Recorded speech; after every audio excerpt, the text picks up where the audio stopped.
Open access play is a play opportunity where they get to come to a setting, usually leave their parents behind and then just get stuck in, explore their environment, naturally, freely chosen play. There's very little restrictions. It's just a fantastic opportunity for children to sort of explore their environment and play.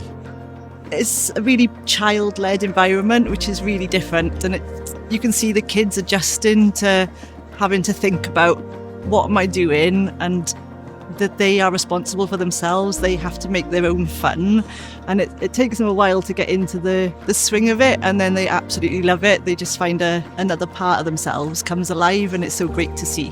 I think open access play benefits the broader community in that it fosters relationships between the kids in a much deeper level, where they have to interact without rules and guidelines about what they can and can't do, and I think that really helps deepen friendships and form bonds. I play around and I fall in the mud by myself.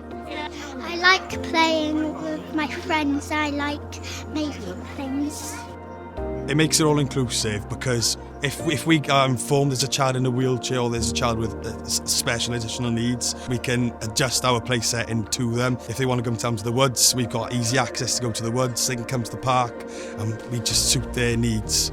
It's just really important for children to have that kind of independence and that kind of platform, and I feel like that's why in a lot of different places I feel like they can be helicoptered around and people watching things that they do, you must do this or stay away from this. But with open access play it's completely different. It allows the children to just test things out and try and figure out it by themselves and in their own time, so it's really lovely. I think it's so important and vital for children as they grow up. Can do their own cooking and things without me getting in the way, telling them what to do and what to add. They can just be free. I think what she really likes about open access play is just the choice.